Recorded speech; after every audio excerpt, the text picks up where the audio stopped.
Good morning students. इस video के अंतर्गत हम लोग इंग्लिश स्पीकिंग किस प्रकार से अंग्रेजी धारा प्रवाह बोली जा सकती है, हमें क्या करना चाहिए, कैसे हम उसे सीखेंगे, इन सारी चीजों के विषय में हम लोग जानकारी प्राप्त करेंगे। इसके पहले वाले वीडियोस के अंतर्गत आपको बताया जा चुका है कि जो भी मिशन आप लेते हैं, जो भी काम करना चाहते हैं, जो उद्देश्य बनाए हैं, तो उसके लिए पहले दृढ़ संकल्प डिटर्मिनेशन कीजिए, फिर प्रयत्न कीजिए, लगातार उस प्रयास को दोहराते रहिए, आप धीरे धीरे कुशल हो जाएंगे। इसके लिए आवश्यक हो जाता है कि इंग्लिश स्पीकिंग के अंतर्गत आपके शब्दकोश अधिक से अधिक हो, वाक्यांश यानी फ्रेजेस, छोटे छोटे वाक्य जो दैनिक जीवन में प्रयोग किए जाते हैं, उसकी जानकारी होनी चाहिए। और उससे बड़ी बात यह है कि अभिवादन के शब्द जो इसके पहले वाले वीडियोस के अंतर्गत बताए जा चुके हैं, वो आपको आने चाहिए। और शिष्टाचार रूपी वाक्य जो है, जो बार बार इंग्लिश के अंतर्गत प्रयोग किए जाते हैं, उनकी जानकारी होनी चाहिए कि आप उसे किसी से वार्ता कर रहे हैं, बातचीत कर रहे हैं, तो उनका प्रयोग कर सके, ताकि आपको लोग समझे कि आप अंग्रेजी भाषा का ज्ञान आपको है और आप संस्कारित रूप से शिष्टाचार तरीके से आप एक दूसरे से बातचीत करते हैं। आप उटपटांग चीजों का प्रयोग करेंगे तो आपको असभ्य माना जाएगा, घमंडी माना जाएगा। उसी से संबंधित यहाँ कुछ शिष्टाचार से संबंधित ऐसे छोटे छोटे वाक्य या शब्द हैं जिनका प्रयोग बार बार किया जाता है, जैसे प्लीज है, काइंडली है, वेलकम है। इन सारी चीजों का ज्ञान आप इसके पहले वाले वीडियो में प्राप्त कर चुके हैं।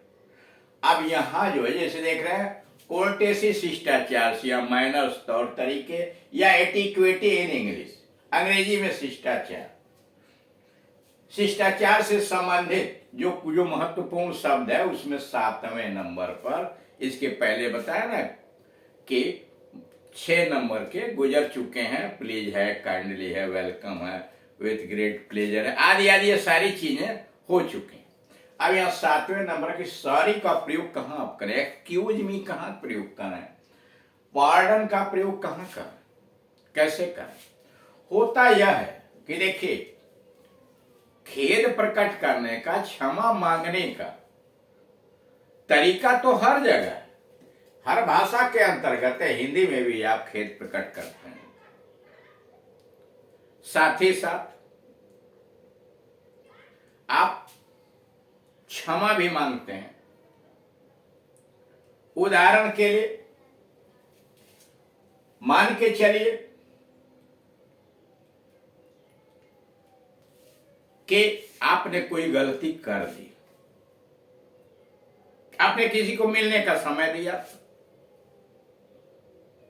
आप समय से नहीं पहुंचे, तो हिंदी में आप खेद प्रकट करते हैं और कहते हैं माफ कीजिएगा, मैं समय से नहीं आ पाया।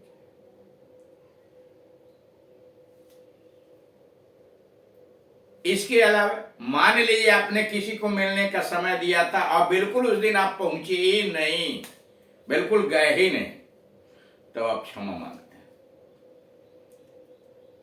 मतलब हल्की बातों के लिए खेद प्रकट करते हैं हिंदी में, गंभीर अपराध के लिए आप क्षमा मांगते हैं। अंग्रेजी में ऐसा नहीं है। अंग्रेजी में छोटी छोटी बातों के लिए सॉरी कहने का रिवाज। यह भाषा शिष्टाचार के शब्दों से भरी हुई, शिष्टता से भरी हुई। यानी अंग्रेजी भाषा में हम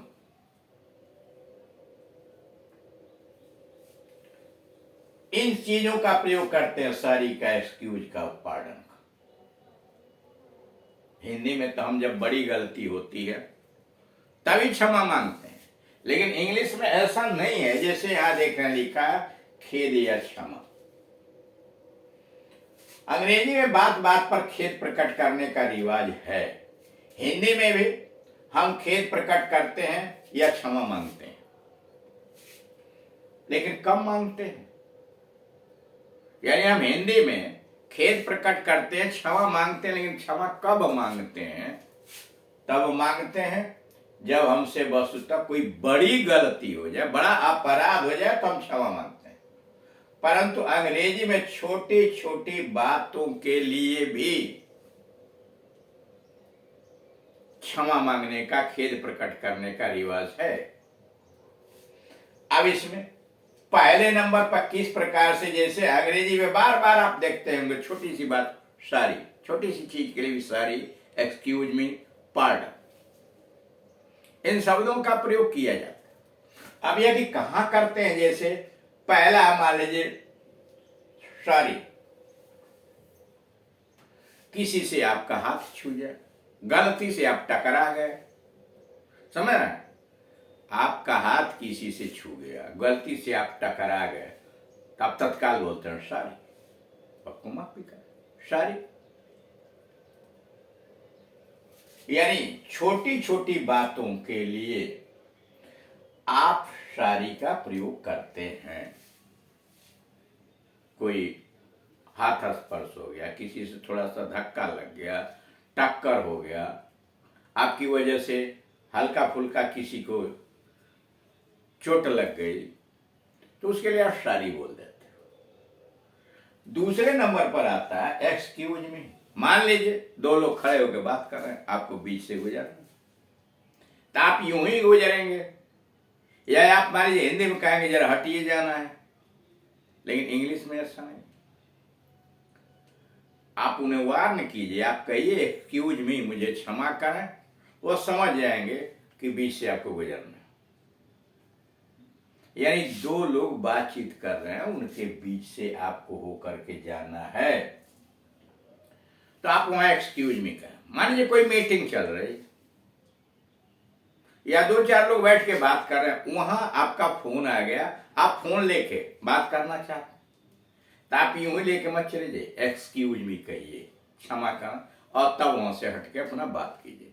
किसी काम के लिए थोड़ी देर के लिए आपको जाना हो, वहां से किसी सभा सोसाइटी के अंतर्गत, समाज के अंतर्गत कोई मीटिंग चल रही है, और वहां से अगर आपको जाना है, तो जाना है तो बिना परमिशन, बिना एक्सक्यूज मी कहे आप वहां से मत जाइए। अगर जाएंगे तो आपको असभ्य माना जाएगा। यानी दो लोगों के बीच हस्तक्षेप करना है, एक्सक्यूज मी। किसी से कुछ ध्यान आकर्षित करके कुछ कहना हो, तो उसे भी एक्सक्यूज मी। सभा सोसाइटी से थोड़ी देर के लिए उठ के जाना है, तो एक्सक्यूज मी, इनका प्रयोग करना है। अब नंबर 3 पर आइए, पार्डन का।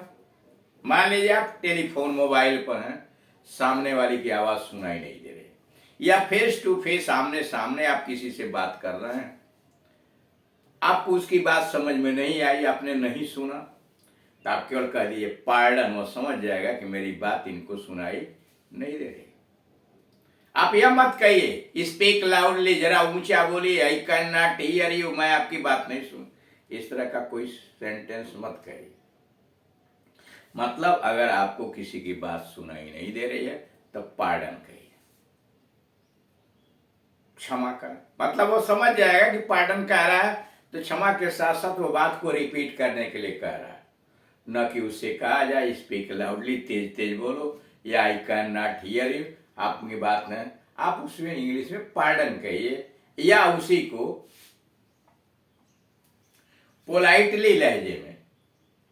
लेकिन कभी भी आप इस तरह की प्रक्रिया मत कीजिए कि ऊंचा बोलो, मैं तुम्हारी बात सुन नहीं सकता। वही बात लिखा कि यदि आप टेलीफोन सुन रहे हैं या आमने सामने किसी से बात कर रहे हैं और आपको बात सुनाई नहीं देती, तो पार्डन कहिए, या आई बेग योर पार्डन। अगर लंबा चौड़ा बोलना है आपको, आई बेग योर पार्डन, न कि उसे स्पीक लाउडली कहिए।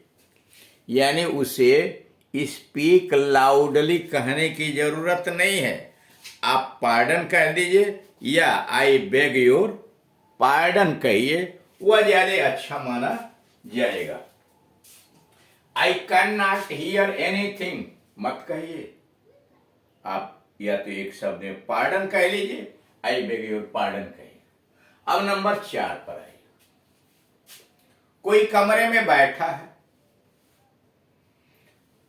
आप उसके मकान पर उससे मिलने गए। कह रहा कोई कमरे पर बैठा है, कमरे में बैठा है, आपने समय लिया उससे मिलने के लिए, आप उसके मकान पर मिलने के लिए गए, तो बिना सूचना उसके कमरे में प्रवेश मत कर दीजिए। बिना आज्ञा लिए उसके कमरे में प्रवेश करेंगे तो असभ्यता की निशानी मानी जाएगी। आप पहले परमिशन ले लीजिए या उसे सूचना दे दीजिए, तब कमरे में जाइए। और ऐसे सूचना या परमिशन लेने के लिए आप अंग्रेजी में इस तरह के वाक्यों का प्रयोग कीजिए। मे I come in please, may I come in sir भी चल जाएगा। मे आई कम इन प्लीज, क्या मैं कृपया अंदर आ सकता हूं? वह तत्काल आपकी तरफ मुड़ के कहेगा सर्टेनली, निश्चित रूप से आइए, अथवा आप कोर्स वास्तव में आइए, विथ ग्रेट प्लेजर, बड़ी खुशी से। यह तो उसकी जिम्मेदारी है, आप उसके बाद थैंक यू करते रहिए। मतलब कहने का यह कि आपको किसी के कमरे में प्रवेश करना है तो बिना उससे इजाजत लिए हुए मत घुसिए, और उसके लिए इस तरह के आशय का वाक्य आप बोलिए, मे आई कम इन प्लीज, या मे I come in sir, may I come in madam. वह आपको जब परमिशन देगा विथ ग्रेट प्लेजर कहेगा, या कोर्स कहेगा, या सर्टेनली कहेगा, या कम इन, कुछ तो बोलेगा, और तब आप अंदर जाइए और तब थैंक यू आप बोलिए। वो अपना मेंशन ना, जैसे मान लीजिए हाँ ए और बी, मान लीजिए आप बी कमरे में बैठा है, आप प्रवेश करना चाहते हैं, तो आप बी से कहिए may I come in please, क्या मैं अंदर आ सकता हूं? तो ये जो है कहेगा आप कोर्स या सर्टेनली कम इन, इस तरह के शब्दों का प्रयोग करेगा, तो आप अंदर जाइए तो उसे थैंक यू बोलिए या थैंक्स बोलिए, तब वो आपको कहेगा इट्स फाइन या मेंशन नॉट या यू आर वेलकम, तब जाके बात समाप्त होगी। अब ये नहीं कि किसी कमरे में आप यूं ही प्रवेश कर जाए बिना इजाजत के। तो इस वीडियो के अंतर्गत आपने यह देखा कि सारे एक्सक्यूज मी और पार्डन का प्रयोग कहाँ किया जाता है। छोटी मोटी गलतियों के लिए बार बार सॉरी आप बोलते हैं, जैसे हाथ छू गया, टक्कर थोड़ी सी लग गई, आपकी वजह से किसी का सामान, पेंसिल गिर गया, किताब गिर गया, या इस तरह की छोटी मोटी बातों के लिए बार बार सॉरी कहते हैं। अब दो लोगों के बीच आपको डिस्टर्ब करना है या वो कुछ पूछना है, दो लोग बात करना है, तो आप एक्सक्यूज मी पहले बोलिए, और तब जब अगर वो कहता है तो उनसे बात कीजिए, या बीच से गुजरना है तो गुजरिए। या आप सभा सोसाइटी के अंतर्गत है, किसी से बात कर रहे हैं या दो चार लोग बैठ के बात कर, वहां से उठ के आपको जाना है तो आप एक्सक्यूज मी कहिए। जस्ट जैसे किसी से बात करें, फोन आपका आ गया, हटना है तो एक्सक्यूज मी कहिए। और इसके बाद बचा पार्डन।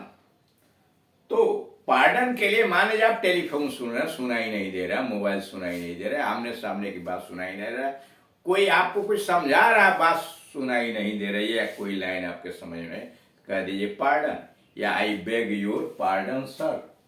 तो उसका लाभ यह होगा तुरंत व्यक्ति समझ जाएगा कि ये हमारी बात नहीं सुन पा रहा है, अथवा इसे मेरी बात समझ में नहीं आ रही है, तो अपना वह करेगा। फिर उसके बाद आपने देखा उससे ऊंचा मत, स्पीक लाउडली, ऐसे शब्दों का, I can not here you, ऐसे शब्दों का प्रयोग मत कीजिए। फिर लास्ट के अंतर्गत यह है कि आपको किसी के घर के अंदर, कमरे के अंतर्गत प्रवेश करना है तो आप उसे सूचना दीजिए, अथवा आप उसे परमिशन लीजिए। परमिशन लेने के लिए आप पहले कहिए may I come in please, may I come in sir, may I come in madam, जो भी अंदर है। और जब आप कहेंगे मे आई कम इन तो खाली होगा तो आपको परमिशन देगा, सर्टेनली बोलेगा या कम इन बोलेगा, अथवा आप कोर्स कहेगा या विथ ग्रेट प्लेजर कहेगा। ये आप भी हो सकते हैं कि मान लीजिए बी ने, आप ए हैं, बी ने आपसे पूछा मे आई कम इन प्लीज, तो आप तत्काल कहिए कम इन, अथवा विथ ग्रेट प्लेजर, अथवा आप कोर्स या सर्टेनली, और तब वो आपको थैंक यू कहेगा, तब आप मेंशन नॉट कहेंगे। बात जो है देखिए इतने स्टेप पर समाप्त होगी। मान लीजिए ए ने कहा मे आई कम इन प्लीज, तो बी कहेगा सर्टेनली, तो आप कहेंगे थैंक यू, और वह कहेगा मेंशन नॉट, या वेलकम, इट्स ग्रेट प्लेजर। तो इस तरह से आप देख रहे हैं कि अंग्रेजी जो है वो शिष्टाचार से भरी हुई है, और इन चीजों का हमें ज्ञान होना चाहिए कि दैनिक जीवन के अंतर्गत हम एक दूसरे से ऑफिस में, घर पर, बाहर, मार्केट में किस तरीके से शिष्ट हम दूसरे से बात करें। तो इसमें करेंगे क्या, इन चीजों को आप दिमाग में बैठा लीजिए, बोलते समय इनका अभ्यास कीजिए। धीरे धीरे जैसे जैसे अभ्यास करेंगे, आगे जब कुछ हम लोग बढ़ेंगे तो एक दूसरे से बातचीत कैसे की जाती है उस पर। अभी तो मान लीजिए आपके वोकेबुलरी या ऐसे ऐसे सेंटेंसेस को जुटाए जा रहे हैं, जब ज्यादा से ज्यादा आप शब्दकोश या वोकेबुलरी कह लीजिए, या वाक्यांश या छोटे छोटे वाक्य शिष्टाचार से संबंधित, अन्य चीजों से संबंधित जान लेंगे, तो आपको इंग्लिश स्पीकिंग में आसानी होगी। Thank you.